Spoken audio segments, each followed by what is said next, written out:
Asunka everyone, মই লক্ষ্য পুনৰবাৰ সকলোকে স্বাগতম জনাইছো। আজি আমি এই ভিডিও ডিসকাস কৰিম যে আহি থকা এডিআৰ এক্সামিনেশনত আপুনি কিমান মাৰ্কস স্কোৰ কৰিব লাগিব যাতে আপোনাৰ নামটো মেৰিট লিষ্টত থাকে আপুনি চাকৰি পাবলৈ সক্ষম হয়।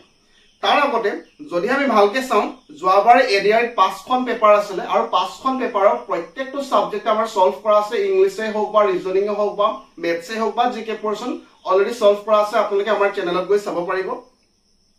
এতিয়া যদি আমি ভালকে লক্ষ্য কৰো পেপাৰ 1 আৰু পেপাৰ 2 টোটাল 135 টা মাৰ্কস আছিল টোটাল 135 মাৰ্কস আছিল আৰু পেপাৰ 3 খনত 150 মাৰ্কস আছিল পেপাৰ 1 টোত আছিল আমাৰ 135 মাৰ্কস আৰু পেপাৰ 3 খনত 150 মাৰ্কস আৰু পেপাৰ 4 খনত আছিল আমাৰ 175 মাৰ্কস আৰু পেপাৰ 5 খনত আছিল 150 মাৰ্কস ঠিক আছে। যদি আমি ভালকে আপুনি লক্ষ্য কৰে যে যদি মই ধৰো যে আমাৰ 100টা কোৱেশ্চন মাৰ্কস কিমানটা আছে মই হেতু বাদ দিছো বৰ্তমান যদি 100টা কোৱেশ্চন আহে বুলি ভাবে তাৰে প্ৰায় যদি আপুনি ভালকে লক্ষ্য কৰে যে কোৱেশ্চন বিলাক কোৰ পৰা কিমান আহে যদি টোটাল 100টা কোৱেশ্চন থাকে মই মাৰ্কসৰ কথা ক'ব জনা এটা কোৱেশ্চন বোলে 1.75 মাৰ্কস আছে 1.35 মই নাম্বাৰ অফ কোৱেশ্চনৰ কথা কৈছো যদিহে নাম্বাৰ অফ কোৱেশ্চন 100টা থাকে তেনেহলে আমাৰ ভাগটো এনেকে কৰা হয় যে জিকে পোৰশনত প্ৰায় 50টা কোৱেশ্চন থাকে মেথছৰ পৰা প্ৰায় 20টা কোৱেশ্চন থাকে আৰু ইংলিশতো প্ৰায় 20 মাৰ্ক থাকিব আৰু ৰিজনিংত প্ৰায় 10 মাৰ্ক থাকিব টোটাল 100 মাৰ্কস হ'ব ঠিক আছে। মই পুনৰবাৰ কৈছো যদিহে আমাৰ 100টা কোৱেশ্চন নাম্বাৰ অফ কোৱেশ্চন যদিহে 100টা হয় তেনেহলে জিকেৰ পৰা প্ৰায় 50 কোৱেশ্চন থাকিব ইংলিশৰ পৰা 20 কোৱেশ্চন থাকিব ৰিজনিংৰ পৰা 10 নম্বৰ থাকিব আৰু মেথছৰ পৰা প্ৰায় 20 নম্বৰ থাকিব। তো প্ৰত্যেকটো সেকশনত আপোনালোকে কিমান স্কোৰ কৰিব লাগিব নাম্বাৰ অফ কোৱেশ্চন অলপ ইফাল সিফাল হ'ব পাৰে গতিকে সবৰে নিজৰ ফেভাৰিট সাবজেক্ট এটা থাকে মই যিমান বিলাক এনালাইসিস কৰিম যে আপোনালোকে এইটো সাবজেক্টত ইমান মাৰ্কস স্কোৰ কৰিব লাগিব আপোনালোকে নিজৰ টাৰ্গেট অনুযায়ী অলপ ইফাল সিফাল কৰিব পাৰিব। এতিয়া মই যদিহে আপোনালোকে ৰিটেন যদি আপোনাৰ কোৱালিফাই কৰিবলৈ মন আছে বা ৰিটেন কোৱালিফাই কৰিম বুলি ভাবিছে তেনেহলে এটলিষ্ট আপোনালোকে 80% টাৰ্গেট কৰিব 100টা যদি কোৱেশ্চন আহিছে তাৰ 80% মানে আপোনালোকে 80টা কোৱেশ্চন শুদ্ধকে কৰিব লাগিব ঠিক আছে। বা যদি আপুনি মাৰ্কসৰ হিচাপত কয় যদি পেপাৰ 1 আৰু 2 যদি আমাৰ 135 টা মাৰ্কস থাকে তাৰ 80% মানে 108 মাৰ্কস আপোনালোকে স্কোৰ কৰিব লাগিব ঠিক আছে। বা যদি 150 মাৰ্কস আপোনালোকৰ আহে তাৰ 80% 150 ৰ 80% মানে 120 মাৰ্কস এটা মিনিমাম আপোনালোকে স্কোৰ কৰিব টাৰ্গেট ল'ব আপোনালোকৰ মানে যিমানে মাৰ্কস নহওক কিয় আপোনালোকৰ মেইন টাৰ্গেটটো আপোনালোকৰ হ'ব লাগিব 80% ঠিক আছে। যদি 175 মাৰ্কস হয় তাৰ 80% মানে 140 হ'ব আপোনালোকৰ ঠিক আছে মিনিমাম 80% আমাৰ টাৰ্গেট হ'ব ৰিটেনত আৰু যদি 100টা কোৱেশ্চন থাকে তাৰ 80% টো কেনেকৈ স্কোৰ কৰিব আপোনালোকে মই ধৰিছো জিকে আপোনালোকে 41 মাৰ্কস স্কোৰ কৰিব জিকে সেকশনত এটলিষ্ট আপোনালোকে 41 মাৰ্কস স্কোৰ কৰিব ঠিক আছে। আৰু মেথছৰ পৰা মিনিমাম মই আপোনালোকক কৈছো 15 মাৰ্কস আৰু 15 মাৰ্কসটো ইজিলি আপোনালোকে পাব মেথছত 15 মাৰ্কস ইজিলি পাব যদি আপুনি লক্ষ্যটকৰ আমাৰ যেটো পেড কোৰ্স আছে সেই পেড কোৰ্স যদিহে কৰিছে 15 মাৰ্কটো আপুনি চকুমুনি পাব মেথছত 15 মাৰ্কস চকুমুনি পাব যদি আমাৰ কোৰ্সটো কৰিছে বা আপুনি যদি ভালকে সেলফ ষ্টাডি কৰিছে তেতিয়াও পাব কোনো কথা নাই ঠিক আছে। মই জিকে পোৰশনত কৈছো আপোনালোকে 41 মাৰ্কস টাৰ্গেট কৰিব 41 50ৰ ভিতৰত 41 টা জিকে আৰু মেথছত 20ৰ ভিতৰত 15 ইজিলি পাই যাব আপোনালোকে যদিহে আমাৰ কোৰ্সটো এতিয়াও ল'ব বিচাৰিছে এতিয়াও ল'ব পাৰিব আমাৰ লক্ষ্যটক এপ্লিকেশনত গৈ পিনি ঠিক আছে। লগতে ইংলিশত 15 মাৰ্কস ইংলিশত 15 মাৰ্কস পাবলৈ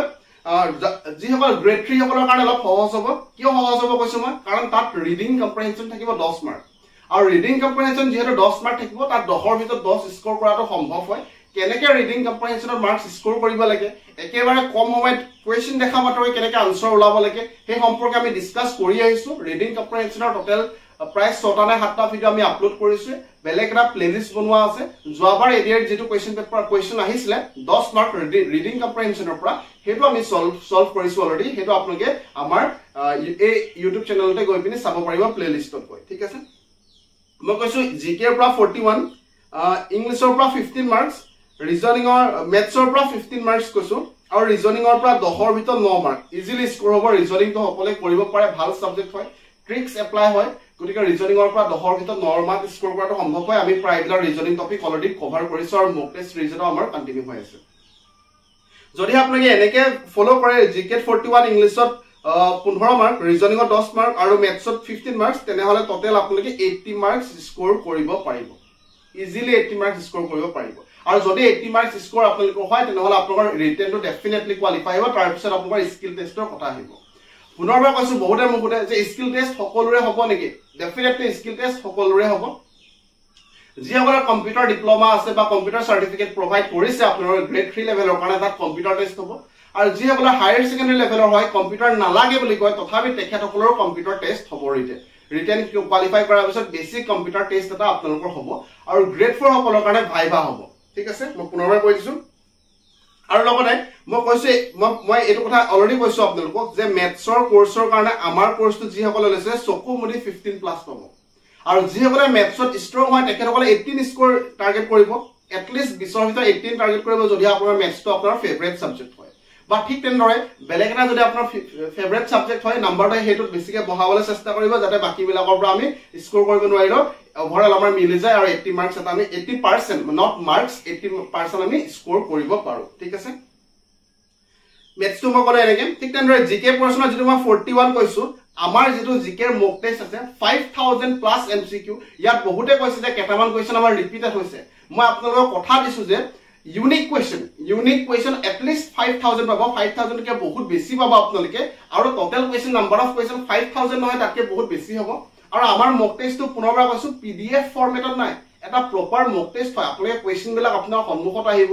চাৰিটা অপচন থাকিব আপোনালোকে এক্সামৰ নিচিনাকে এটেম্প কৰিব পাৰিব মোবাইলৰ স্ক্ৰিনত হেকত সাবমিট কৰাৰ পিছত নিজকে চেক কৰিব পাৰিব যে আপোনাৰ কিমানটা শুদ্ধ হৈছে কিমানটা ভুল হৈছে আপোনাৰ ৰেংকটো কিমান আছে বাকি কম্পিটিটৰ সকলৰ ধৰক 1000 টাৰ ভিতৰত আপোনাৰ ৰেংকটো যদিহে 900 থাকে তেতিয়াতো নহবকে ডেফিনেটলি তো আপুনি ইমপ্ৰুভ কৰিব লাগিব সেম মক টেষ্টটো বাৰে বাৰে আনলিমিটেড টাইমছৰ কাৰণে দিব পাৰিব যাতে আপোনাৰ স্কোৰটো ইমপ্ৰুভ হয় যাতে আপোনাৰ মনত ৰখাত সুবিধা হয় তেনেকৈ আমি মক টেষ্ট এটা ক্ৰিয়েট কৰিছো আৰু কোৱেশ্চন বিলাক বহুত সিলেক্টিভ হয় মই আগতে কৈছো যিসকলে এডিআৰই এক্সামিনেশন ক্লিয়াৰ কৰিছে আসাম পুলিচ এসআই ক্লিয়াৰ কৰিছে বা ৰিসেন্ট কম্পিটিটিভ এক্সামিনেশন ক্ৰেক কৰিছে তেখেতসকলৰ নোটছৰ পৰা সিলেক্টিভ কোৱেশ্চন আমি লৈছো গতিকে জিকে যেটো 41 আপোনাক মই কৈছো তাৰ ভিতৰত 35 to 40 এটলিষ্ট 35 to 40 আমাৰ এই মক টেষ্টৰ পৰা কমন পৰিব বুলি মই বিশ্বাস আছে ঠিক আছে আৰু মক টেষ্টটো কেতিয়া দিব যদিহে আপোনালোকে টপিক ওয়াইজত অলৰেডি পঢ়িছে বা আপোনালোকে অলৰেডি জিকে নিশ্চয় পঢ়িছে তাৰ পিছত যেতিয়া মক টেষ্ট দিব বহুত বেছি ইফেক্টিভ হ'ব কাৰণ আপোনালোকে পঢ়ি যোৱা বিলাক আপোনাৰ মনত ৰৈছে না নাই ৰোৱা যদি আপোনালোকে নিজকে চেক নকৰে ডাইৰেক্টলি এক্সামিনেশনত যায় আৰু দেখিব যে টপিকটো মোৰ পঢ়া আছে কিন্তু মই পাহৰি গৈছো আৰু হেতু কাৰণে মক টেষ্ট দিয়াটো বহুত ইম্পৰ্টেন্ট হয় মক টেষ্ট দিলে নিজকে চেক কৰিব পাৰিব যে যদি 25টা কোৱেশ্চন আছে তাৰ ভিতৰত যদি আপুনি অকল 15টা পাৰিছে তেনেহলে কেনেকৈ হ'ব বাকি কেইটাও পাৰিব লাগিব গৰে নিজকে ইমপ্ৰুভ কৰিব পাৰিব আৰু এটলিষ্ট জিকে আমাৰ 35 to 40 কমন আহিব বুলি আমাৰ বিশ্বাস আছে তো আমাৰ জিকে মক টেষ্টৰ পৰা আপোনালোকে হিমানদুৱান পাই যাব এক্সাম যেতিয়া দিব হেতাখন আপোনালোকে নিজে ফোন কৰি পিনি জনাব যে ইমানখিনি কমন পৰিছে আৰু ইংলিছৰ 15 মাৰ্কৰ ভিতৰত ৰিডিং কম্প্ৰিহেনশন যেহেতু আছে আমি সলভ কৰাই আছো ৰিডিং কম্প্ৰিহেনশন আৰু তাৰ 10ৰ ভিতৰত 10 ডেফিনেটলি স্কোৰ কৰিব পাৰি কেনেকৈ কৰিব লাগে ট্ৰিক্স দিছো ৰিজনিংৰ যেটো মই 9 মাৰ্কৰ কথা কৈছো সেই 9 মাৰ্কটো ডেফিনেটলি স্কোৰ হ'ব আমাৰ চেনেল যদি ফলো কৰে তেতিয়া হ'ব মাত্ৰ প্ৰেক্টিস আৰু ৰিভিজন বেছি কৰিব বাকি মেথছৰ কথাটো কৈছো মেথছটো বহুত সিস্টেমেটিক্যালি আমি প্ৰভাইড কৰিছো আমাৰ লকছটক এপ্লিকেশনত যেটা আমাৰ কোৰ্সেছ আছে তাত গতিকে 80 মাৰ্কস চকুমুদি স্কোৰ কৰিব পাৰি চকুমুদি বুলি মই এটো কাৰণে কৈছো কিন্তু পঢ়িব লাগিব সো কষ্টটো কৰিব লাগিব এনেটো স্কোৰ নহয় আপোনাৰ কেতিয়াও আৰু বহুতে মোক এটো কথা কৈ থাকে যে মই এফালৰ পৰা পঢ়ি গৈ থাকো আনফালে মই পাহৰি গৈ থাকো হেতু এটো কাৰণে হয় কাৰণ আপুনি সময়ত ৰিভিজন নকৰে সময়ত প্ৰেক্টিস নকৰে যিকোনো এজন ব্যক্তি যদি প্ৰপাৰ ৰিভিজন আৰু প্ৰেক্টিস নকৰে পাহৰিব হেতু সঁচা কথা হয় সকলোৱে পাহৰে হেতু পাহৰিবই আপুনি ৰিভিজন কৰি যাব লাগিব সেম টপিকটো বাৰে বাৰে ৰিভিজন কৰিব লাগিব ঠিক আছে মাত্ৰ মই এইখিনি কথা জনালো আৰু বহুতে মোক এটো কথা সুধি আছে যে এক্সামিনেশন কেতিয়া হ'ব জুলাইত হ'ব নেকি বা আগষ্টত হ'ব নেকি কেতিয়া হ'ব কৈ আছে সো অফিচিয়েল আপডেট নহা লাগে ডাইৰেক্টলি ক'ব নোৱাৰে এক্সামিনেশন কেতিয়া হ'ব কিন্তু এটা কথা মনত ৰাখক এক্সাম খুব সোনকালে হ'ব যেহেতু এটা ইলেকশনৰ ৰিজাল্ট আজি আমাৰ দিছে তো ইলেকশনৰ ৰিজাল্ট দিয়াৰ অতি কম সময়ৰ ভিতৰতে ৰিজাল্ট আমাৰ অফিচিয়েল নটিফিকেশন এখন নিশ্চয় আহিব যে এক্সামিনেশন কেতিয়া আহিব আৰু খুব কম সময় আপোনালোকে পাব গতিকে ফোকাস বেছিকৈ কৰি দিয়ক কিয় কৈছো মই এটো কথা কাৰণ চাওক আপুনি আজি কষ্ট কৰি আছে আৰু আপোনাৰ লগৰ বন্ধু কষ্ট কৰি আছে অলৰেডি আপোনাৰ লগৰ বন্ধু বহুতে চাকৰি পালে আৰু যদিহে আপুনি এই সময় নিজকে অলপমান ঢিলাই দিয়ে তেনেহলে যেতিয়া ৰিজাল্ট দিব হেদিনাখন আপুনি পস্তাব লাগিব যদি মই আৰু অলপ কষ্ট কৰা হয় নিশ্চয় চাকৰি পালে হয় তেনেকুৱা মনোভাৱ আপোনাৰ আহিব তেনেকুৱা চিন্তা আপোনাৰ মনলৈ আহিব গতিকে কষ্ট আপুনি কৰিছে সেই কষ্টটো সফল কৰিব লাগিব সেইকাৰণে আপুনি কষ্টটো ভালকে কৰি দিও আৰু প্ৰপাৰ প্ৰেক্টিস আৰু ৰিভিজন বেছিকৈ কৰি দিও আৰু কনসিস্টেন্সি মেইনটেইন কৰিব কনসিস্টেন্ট মানে ডেইলি পঢ়িব আৰু বেছিকৈ যেটা একো কৰিব মন নাই যে আজৰি হ'ব মক টেষ্ট বেছিকৈ কৰিব ঠিক আছে আজিৰ ভিডিঅ'ত ইমানে আছিল আৰু এটা কথা এইখিনিতে মই কৈ দিছো আমাৰ ষ্টেটিক জিকেৰ পিডিএফ অলমোষ্ট ৰেডি হৈ গ'ল মাত্ৰ এতিয়া মই তাৰ